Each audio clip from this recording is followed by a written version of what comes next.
So like if you don't put any plans in place, not just financially, but if you don't give any thought to what you want to do after professional sport, have a think about when that time does happen, how are you going to feel? How are you going to feel financially if your career ends and you can't support the lifestyle anymore? Like you're going to have to make some hard decisions then, because you don't have the money to afford it. Welcome everyone to a brand new episode of Chapters, the Athlete Career Podcast. I'm your host Craig Walsh, and each week we dive into the fascinating journeys of professional athletes and their careers after sport. Our guest this week is Dave Lewis, a former rugby professional turned financial advisor at certified B Corp Paradigm Norton. Dave stepped away from rugby in 2019, and in this episode we discuss Dave's transition from the rugby pitch to the financial advice sector. We explore the pivotal moments that led Dave to contemplate life post-professional sports. We discuss the significance of financial planning, applicable not only to athletes but to everyone. Dave talks about some of the financial decisions he made as a young player and what he would have done differently in retrospect. And lastly, why incremental gains and early financial planning is vital for long-term financial health. All the details of where you can find Dave will be in the episode notes below. This episode is the first of 3 episodes dedicated to financial advice for athletes from current and former athletes. So I hope they're useful to anyone out there. If they are, please consider sharing this episode with someone you feel could benefit from it. So here's my conversation with Dave Lewis. Dave, I first noticed you on LinkedIn on a post that you did before Christmas talking about how athletes potentially could prepare themselves for transition, but also the financial side of looking after themselves going into retirement. Yeah. So you played rugby for Harlequins, Exeter, and then you've gone into financial as a financial advisor. Is that correct? Yeah, that's right. Yeah. So how long have you been a financial advisor, and why did you decide to go down that route? Yeah, good question. So I've been an advisor. It'll be 5 years come this summer. So I retired 2019 from Harlequins, so just before COVID, which in hindsight was probably relatively lucky. And in terms of what attracted me to it, it was there was a couple of things going on.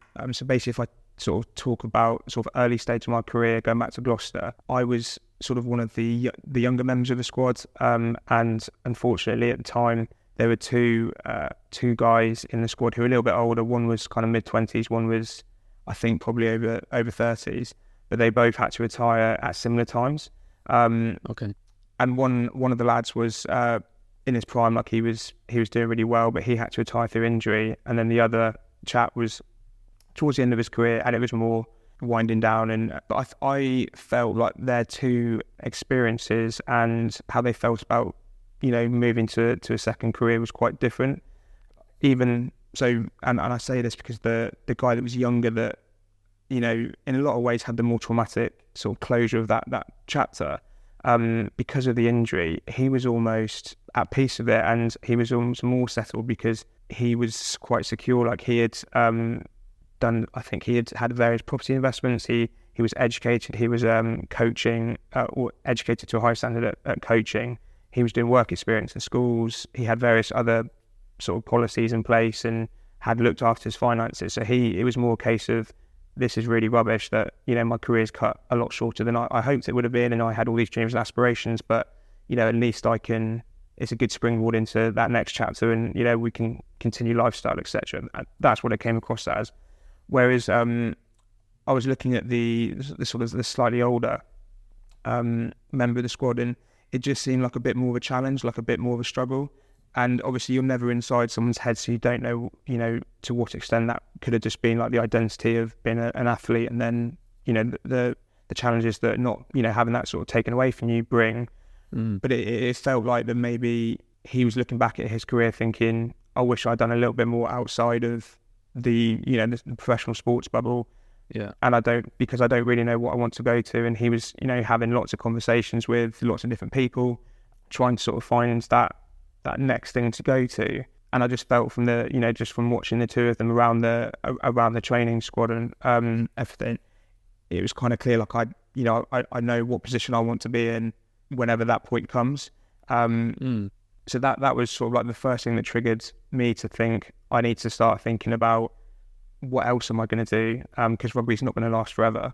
And I was probably about 21, I'd say, at that stage. So that was when, the sort of like the light bulb hit, like, put yourself, do something else. Because I'd gone to uni but dropped out because of the rugby before that. So I didn't have a degree or anything like that, but just knew then, like, I need to actually knuckle down and do something. And then that, at the same time, I was playing quite a lot for the first team. And you can imagine, like, my contract went from, just above minimum wage to a bit more than that. And then, like, you start looking at your pay slip, and it was actually the tax side of it that kind of hit me first in terms of, say, because your the contracts in rugby change. What's this big number here? Exactly, yeah. Like, I was getting paid less than that sort of like last month sort of thing. Yeah, so, I mean, it was a nice problem to have, but at the same time, I was like, God, like, there must be better ways to sort of do money sort of thing. And I'm not sure if they still do it, but I used to be subscribed to the Sunday Times, and they used to run a money section, which I used to love, and they used to have a column where it was talking to anyone that I guess that would write in about how they organise their money. And it could be, someone that was 25 years old, it could be someone that was a business owner, various stages of life, or, potentially even retired. But I just always found that fascinating in terms of, like, what they're, what they're doing, and trying to sort of educate myself. So that's where, like, the sort of the interest in personal finance came. And then that just followed into chats with the Rugby Players Association, because they're quite keen on, that they push have a second option, have a plan B. What else are you going to do after rugby? Yeah, exactly, yeah. And the conversation literally went, what are you interested in at the moment, or what do you want to do outside of rugby? And I said, I don't know, like, I have no idea at this stage. I didn't feel like coaching rugby was for me. I felt like, I quite like coaching individuals or small groups, but not, 20, 30 men or women, sorry. So it kind of went down the line of, well, what are your hobbies? What are you doing? And I just, like, mentioned to him, like, one thing that is, one thing that I have picked up just kind of naturally is, like, I like this money section. I like reading about money, and I've done my own research now, and I've structured things a little bit better. And he just said, like, we have some sponsors that are in finance. Why don't you go and talk to them? So he set that meeting up, went to chat with them. They said, look, from what you're saying, it sounds like financial planning could be quite interesting for you. Go away and do some, like, here's some links, and here's a bit of information. Go do some reading, see what you think, and then come back to us. And yeah, it sounded really good. I went back to them, and they kindly put me through my first exam. So I think I was probably about 23, 24 at that stage. And then, just from then, just kept on building up my exams, kept on doing work experience, up until the point where I was qualified by, I think, 28, 29. So still playing rugby at that stage. And it was kind of always the plan to move into financial planning whenever the next chapter happened, basically. Yeah.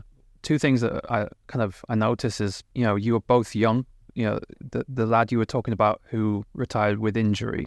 Yeah. And yourself, you noticing that, these two guys, you're assessing what's going on. But also I'm kind of a little bit surprised that I would think it would be the other way. I thought maybe the young lad would potentially have less planned, and the older guy, you might think, would have started a bit earlier preparing. Is that common in rugby, you think? Or do you think it completely depends on the player, I suppose? Yeah, I think you're right. I think it does depend on the player, and you can find examples of players that any ages don't prepare until, yeah, exactly, yeah. But I think maybe when I first started, there was a little bit of an attitude of, I'll be all right, like, I'll get a job because I know someone or something of that ilk. Whereas, it's not, the reality isn't like that, if that makes sense. You do have to have some sort of value to offer to get a job, and it's not as easy as just getting a job for the boys, effectively. Yeah. And so I think it's improving. I think through organisations like the RPA and the PFA and things like that, the light has been shone on the need to have something else to go to, because you're a long time retired, effectively. Like, you're going to be retired at, if you're lucky, mid-30s, like max. really. Like obviously a few outliers here and there, but at the same time, when I left professional rugby, the average career length was 7 years. Which, if you start say at 18, you're coming out of the door at 25. And if you then think, you look at some of your peers, they probably maybe gone to uni, maybe not. But if they haven't gone to uni, then they've progressed up their career ladder. And you probably don't want to start from nothing, or not from nothing, sorry, but from the bottom again. So, but what are you going to do so that you don't have to be in that position? It's tricky. And how did you find it? So did you think your experience when you decided to stop playing rugby, it was maybe a little bit more comfortable because you had set, kind of put some markers down to prepare yourself for life after sport? Or did you still find it, I love rugby, I kind of miss this?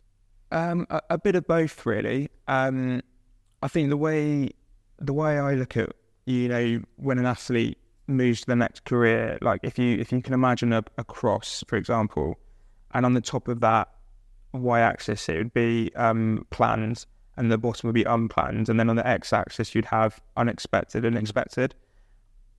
Obviously, it doesn't take a genius to work out that you want to be in that top sort of right-hand corner of planned and expected, but it doesn't necessarily work out like that. And I think I was probably using that. I was probably planned and kind of half unexpected, half expected.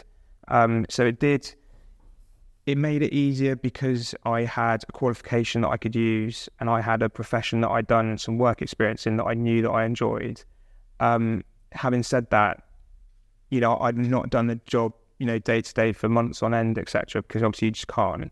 So there was a bit of, I didn't realise there was so much like administration, for example, involved in it, or I didn't realise I'd have to be so proficient on Microsoft Excel and Word and just Office and things like that, which just took a bit of time to adapt. But I was lucky that I knew that sitting in front of clients and helping them manage their finances and organise their life, that part of it I enjoyed. But there was definitely challenges, and I think for me personally, I had some challenges in the first 2 years from personal reasons because my mum passed away sort of 2 or 3 months after I'd transitioned. So I had that transition piece. Then I had obviously death of my mum, which is going to be tough in any sort of situation. And I'd sort of lost what I had a great support structure at home, obviously from my family, but if that had happened, a year earlier, I would have probably had another 50 odd blokes and stuff like that are around you that kind of can sort of look after you as well. So there was challenging moments. There was challenging moments with jobs. There was challenging moments personally. But I think looking back now, it's I think I'm probably just about getting used to sort of life beyond professional sport. How do you think? Obviously, you're a scrum half. That communication between the backs and the forwards, has that ability to, were you a gobby little guy, a number 9, or are you able to take that into financial, kind of the financial advice where you're able to communicate with people clearly? Yeah, I think it's an interesting point you make. I think nines are pretty much all 9s are good at communicating, I think, because they have to. They just need to actually stay calm sometimes as well. 20 speeds really. I think 9s are typically cheeky chappies. They're typically smaller, not always, so they have to have a bit about them to be able to sort of scrappy, look after themselves as much, because obviously there's some blokes there that are sort of 6'8" and probably double their weight, so you've got to compensate somehow. But I think for me personally, I don't think I'm naturally a gobby 9, but I understand that it's important to that role, and I think I then do bring that into the job now, where I'm not a natural like if you'd asked me to do a presentation in front of 100 people, that you're not an open extrovert kind of person, but you're able to get the message across, and you want to be clear with your message. Yeah, exactly. Yeah, like I give it a lot of thought about how we convey messages to clients, how we convey recommendations, and I think I give a lot of thought to, in particular, the sports side of it, how to motivate people to take action. Yeah. Because obviously we can, sit there and, in the back of our heads, we can understand quite quickly, maybe sometimes, if they just do X, Y, and Z, they'll be in a much better position, and then that will let them do whatever it is they want to do. But sometimes it's hard to sort of get clients to take those actions, and it's kind of understanding why and how to convey a message. It might be verbally, it might be visually, it might be what we call a supplement, but using like a prop basically to sort of to have that impact. So they do then think, yeah, right, I know I'm in this situation, I know X, Y, and Z will make it better, and this is why I'm going to do it. So yeah, it's an interesting communicate. I do love reading about communication and and then sort of putting that into action. What kind of you say you love about reading, about communications? Is there anything in particular that you've read that might have improved your work area? Any books in particular? Yeah, it's not a book. It's there's a podcast and a newsletter called Think Fast, Talk Smart. Okay. And I think that's it's one of the it's a big American college university. I always get that confused. Same thing. But yes, so it's yeah. So yeah, they've got a really good newsletter and podcast, and they have just released a book which I haven't read, to be fair. But then in terms of professionally, there's a investment group called Dimensional, who we use as a firm. But they run these brilliant communication workshops, basically, and they talk about 4 different avenues to communicate, and this around maybe someone's verbal, prefers verbal, maybe someone prefers if I visual, so like I draw something or show something on screen, or like a supplement or something like that.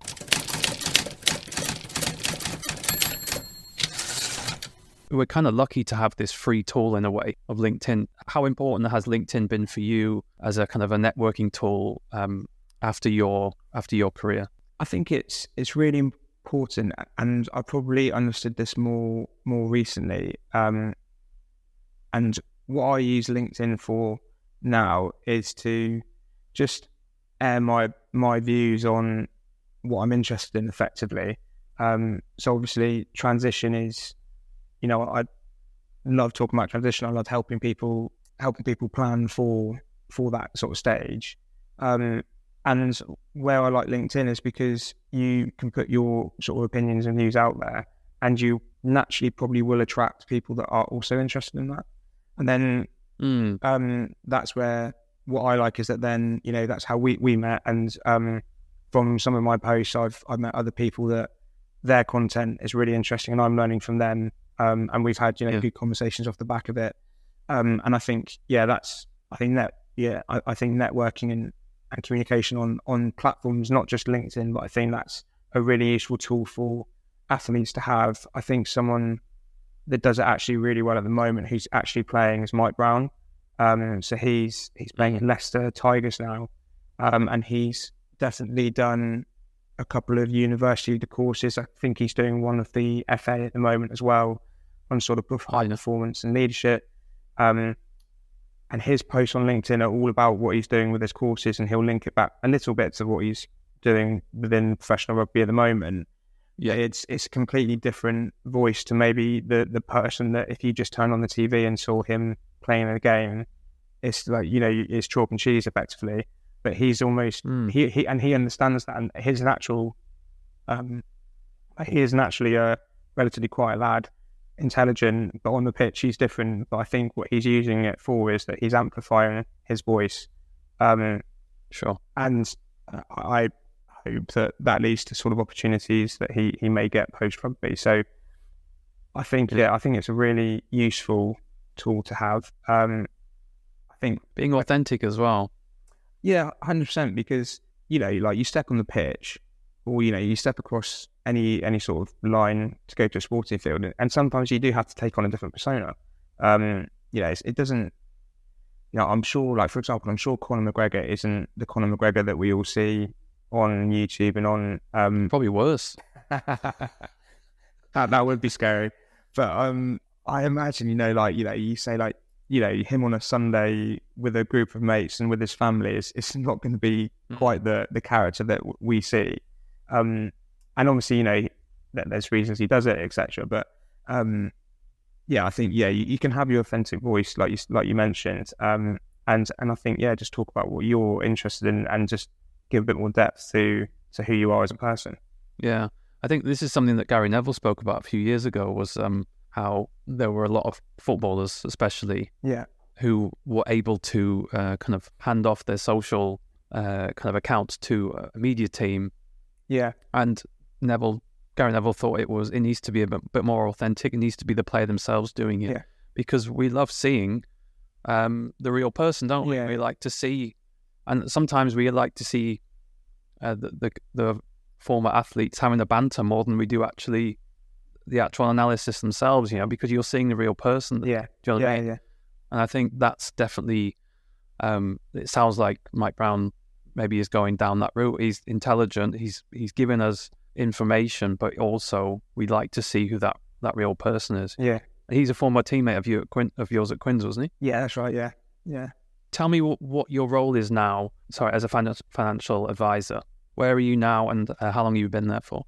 So I'm at a company called Paradigm Norton Financial Planning, where I've been it's basically since September 2022.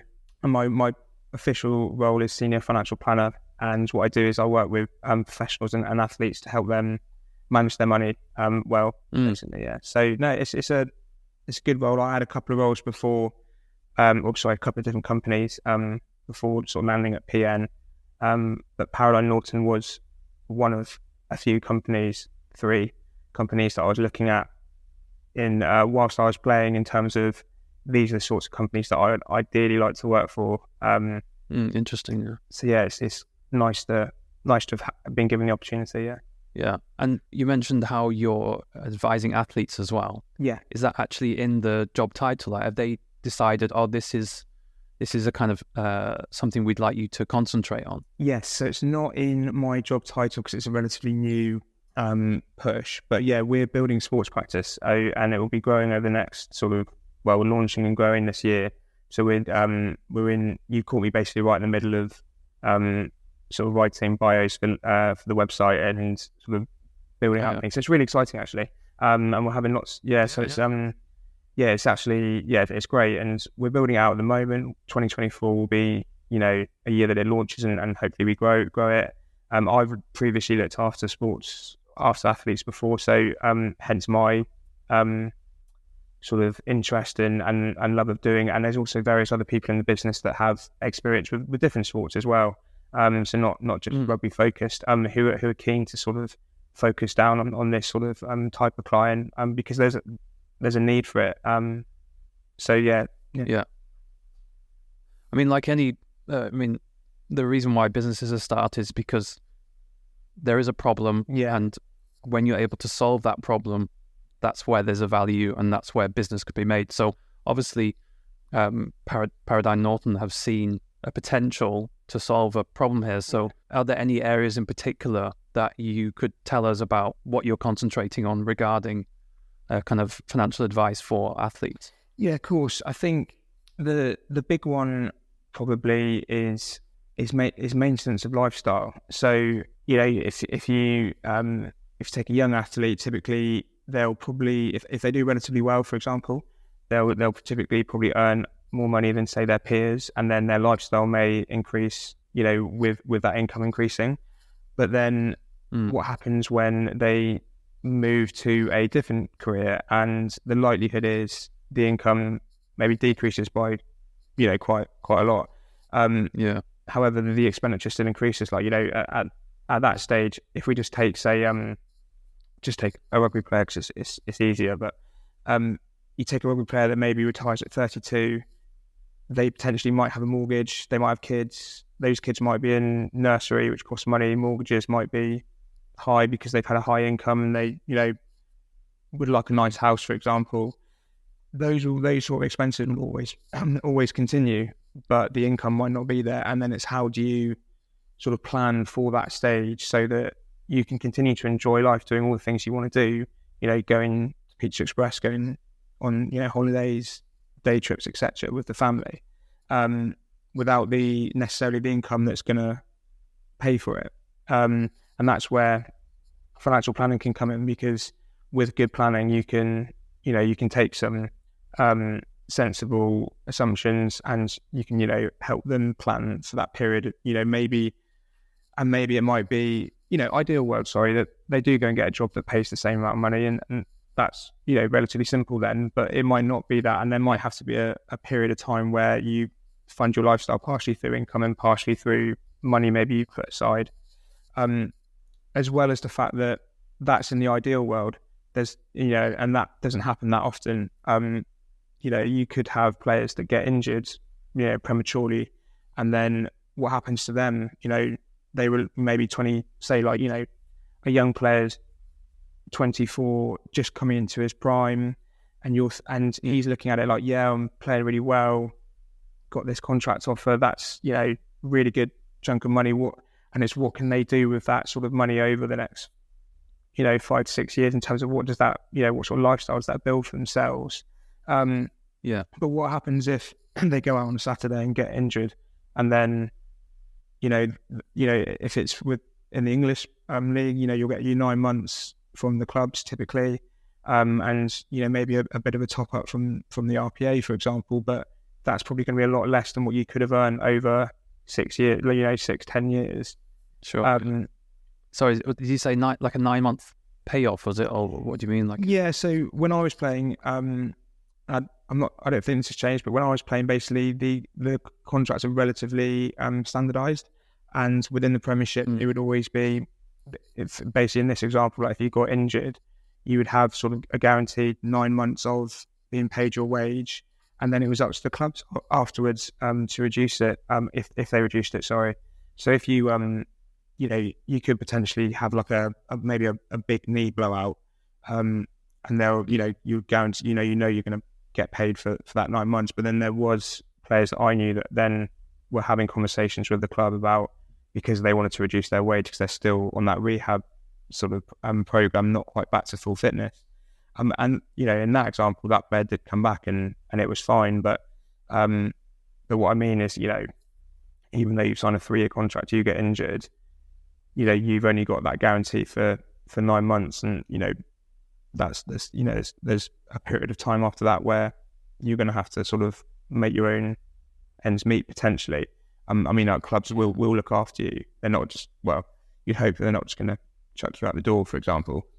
But in the example that I was just using then, if a player has like an obvious career-ending injury that they're not going to come back from, they would then get 9 months of their salary, any payment from like the governing board, so like the RPA, maybe, and that amount probably won't equate to what they would have earned, and then you've got to relate that back to, okay, like if I'd had that 10-year career, these are the opportunities that we could have had. Like I've used the example of buying a house, but maybe it was, I'd set up a business with it or whatever that may be. Those opportunities aren't going to be there. So how do you plan for that sort of situation? And your outgoings are still potentially could be quite high compared to your income. Yeah, exactly. And the reality is yes, you could sell your house, for example, but you've worked really hard. You might not want to do that. And if there's a way that actually you can put some plans in place to, in the worst case scenario,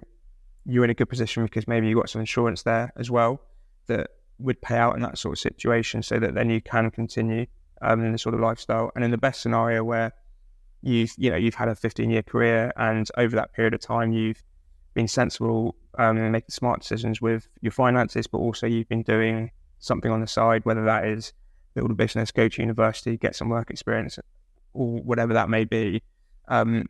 The ideal scenario in both situations is, whatever happens, you're going to be in a position where you can transition from professional sport to whatever you choose to do next in as stress-free way as possible.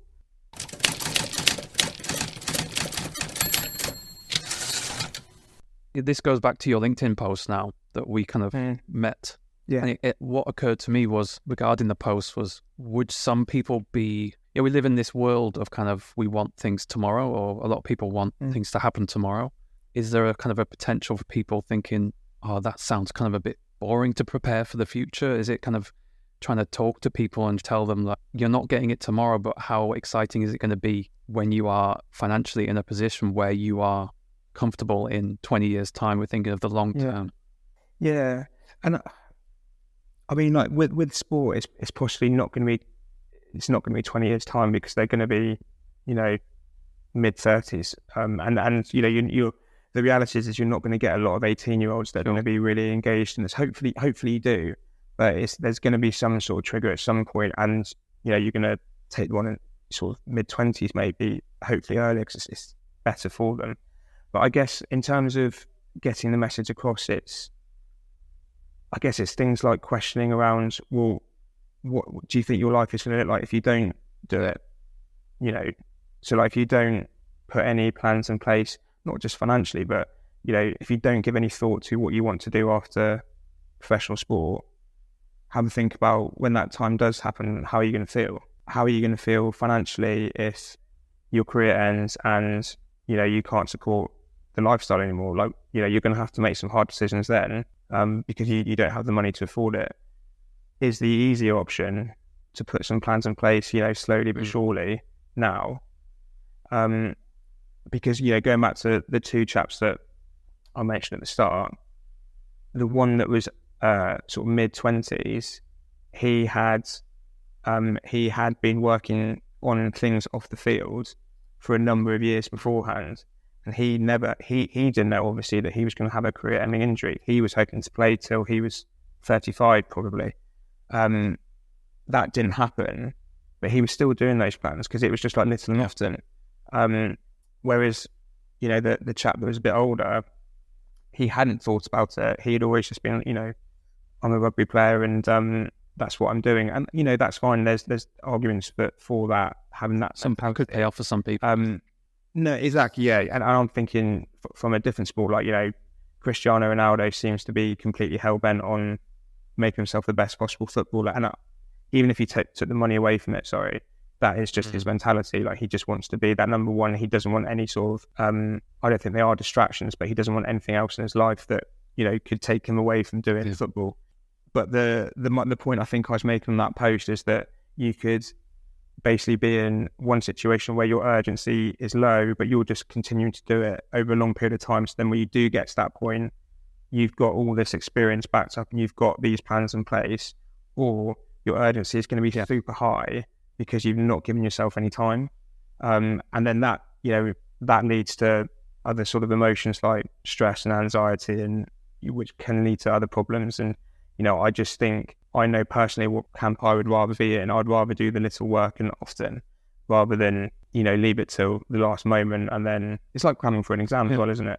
It's like you feel rubbish, don't you, if you cram the last couple of days. Not preparing well. Whereas if you do... It could lead to, financially, it could lead to risky decisions. Yeah, exactly. I think, if you're in a like a headspace of being stressed and anxious, you're not going to make good decisions.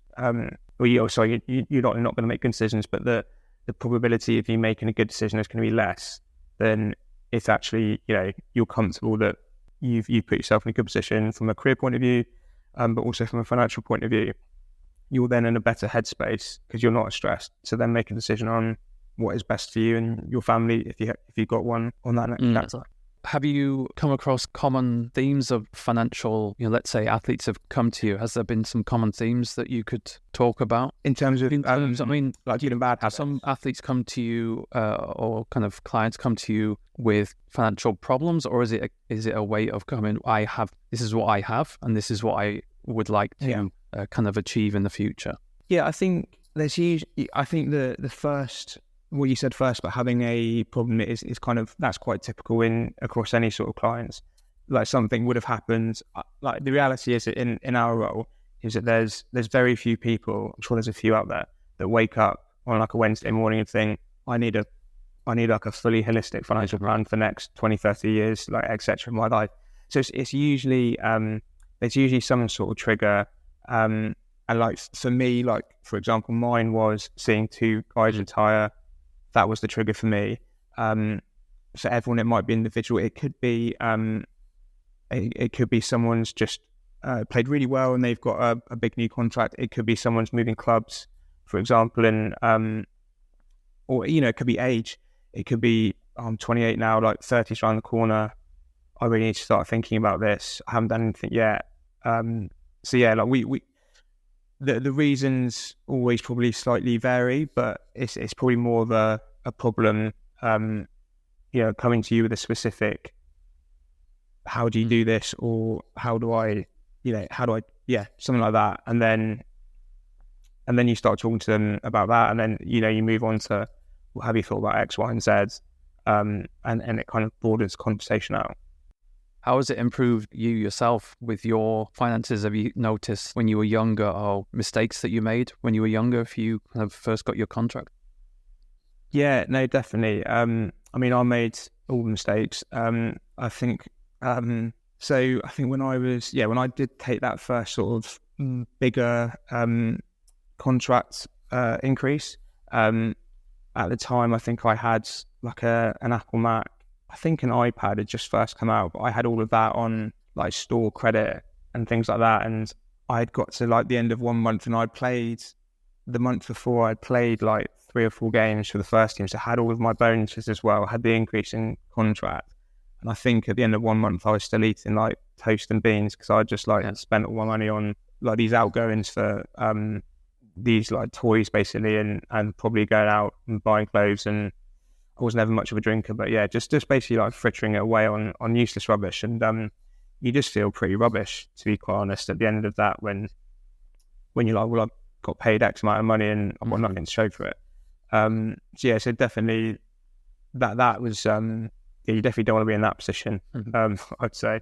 But yeah, so you learn from your mistakes, don't you? And yeah, ever since then, yeah, paid off the I paid off those sort of gadgets at the time, and I was like, I'm not ever doing that again. Like if I want something, and I'll save for it if I and then pay it off. If you could give some advice to any athlete now when they're younger, what would you tell them as a former athlete yourself? Without trying to sound like a really old guy, like, oh, remember, I was an athlete as well. Yeah, all right, Dave. What kind of advice would you give to them? I would say you're better off starting early and small than you are starting late and having to do a lot. And I say this because of that compounding effect. I'm not talking about investment compounding. I'm just talking about the regular small actions. I would say that the basic principles still will apply. So spend less than you earn. That's a big one. Automate savings and investments. So like it just goes out at the start of the month. It's less friction. You don't have to think about it at all. I would then say don't put all your eggs in one basket. So in our world, it's called diversification, but basically have it spread across different categories of investments. Have a really good think about accessibility. So within rugby and football, I think there's a big love of property. In the UK in general, to be fair, there's a big love of property, which I'm a big fan of. I've done well from property, but the saying that I always love that isn't mine, but you can't go down to Tesco's and spend a brick of your house if you pumped in all your money into the property. So just, be mindful of that. Keep access to the money, do it consistently. So, make sure you're doing it consistently. And the one big thing is, I would say, don't get too focused on investment returns. And, what's hard, like crypto obviously is talked about quite regularly at the moment. It was maybe 18 months ago. Don't focus on that as much as actually how much you're putting away, because the investment side of it, you can't control. And everyone talks about, the long-term return of the market is X amount of money. Completely true. The long-term, all of those stats are typically over 30 years, which, is going to be far surpassed your career timeline. But what you can control is actually how much you're putting away. It's a savings rate in terms of your gross income, how much of that is going into, a pot for you for the future. And I would say focus on increasing that number more than what the investment returns are. Yeah, lots of good advice there. Yeah. Can't give advice. Can't give advice in a. Oh, it's not advice. It's something to bear in mind. Yeah, so it's just guidance. Yeah. Do your own research, that kind of stuff. Yeah, exactly. So where can people find you online, and where do you like to share your thoughts? Yeah, I'm across all the platforms. I think X now it's called. Yeah. X, and Instagram is Davey Lewis 89. I typically can't use Instagram more for just family, personal stuff. So if you want to look at dog walks, and then hit me up there. But if you want to get in touch or want to sort of look a bit more about transition or financial planning, then LinkedIn is the best one for me. And I'm under Dave Lewis, I think, then financial planner. So you can find me there. Thank you for listening. I hope you enjoyed the episode. If you enjoyed the podcast, please consider sharing it with anyone you feel could benefit from it.